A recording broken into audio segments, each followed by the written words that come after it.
Direct भन्नु direct सिधै अस्ति भारतीय सेफ्टी बलले टिस्टामा गरेको हस्तक्षेपको विरुद्धमा हामीले माइतीगञ्ज मण्डलमा शुक्रबार शान्तिपूर्ण तरिकाले एउटा कार्यक्रम गरेका थियौँ, कम्प्लेन प्रदर्शन गरेका थियौँ र त्यसको लगत्तै हामीले एउटा साङ्केतिक मात्रै ढाके जुलुस गरेर हामीले समन्वय गरेर त्यो कार्यक्रम सम्पन्न गरेर हामी घर गएका थियौँ। त्यही बिचमा हाम्रा साथीहरूलाई कालो पुलबाट समाएर अहिले प्रहरीयुक्त सिंहदरबारमा हुनुहुन्छ, दुई दिनदेखि उहाँ नियन्त्रणमा हुनुहुन्छ। हामीले सरकारसँग निरन्तर समन्वय गऱ्यौँ तर हाम्रा साथीहरू छुट्नु भएन। हामी यो सरकारलाई के भन्न चाहन्छौँ भने जब कुनै विदेशी शक्ति राष्ट्रले एउटा छिमेकी राष्ट्रलाई निरन्तर रूपमा हेप्छ, निरन्तर रूपमा सीमाका नागरिकहरूलाई दमनको नीति प्रयोग गर्छ, आफ्ना सेनाहरू प्रयोग गर्छ, आफ्ना विभिन्न संयन्त्रहरू पठाएर रातारात हाम्रा सिमानाका पिल्लरहरू सार्छ भने हामी चुप लागेर बस्दैनौँ। हामी नेपाली हौँ, गोर्खाली हौँ, चुप लागेर बस्न सक्दैनौँ भनेर हामीले एउटा साङ्केतिक विरोध गरेका थियौँ। त्यसको परिणाममा हाम्रा साथीहरूलाई भारतको विरुद्ध बोलेको, सीमाको विरुद्ध बोलेकै भरमा हाम्रा साथीहरूलाई दुई तिन दिनदेखि हिरासतमा राखेको छ। हामीले पटक पटक भनेका छौँ सरकारको राम्रो काममा हामी सघाउँछौँ, सरकारको राम्रो काममा हामी साथ दिन्छौँ, समर्थन गर्छौँ।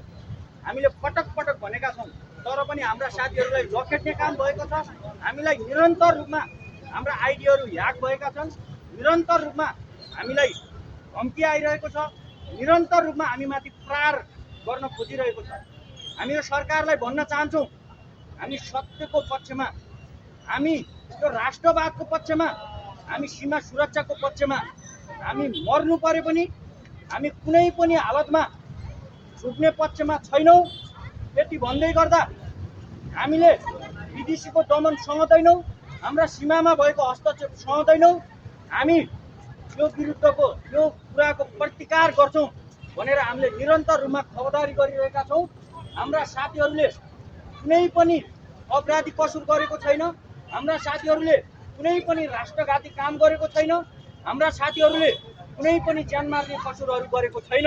तसर्थ यो सरकारलाई हामी सौहार्दपूर्ण वातावरणमा हामी के भन्न चाहन्छौँ भने तत्काल हाम्रा साथीहरूलाई रिहा गर्नुहोस्, हामी समन्वय गरौँ, हामी तपाईँहरूलाई साथ दिन तयार छौँ, सपोर्ट गर्न तयार छौँ।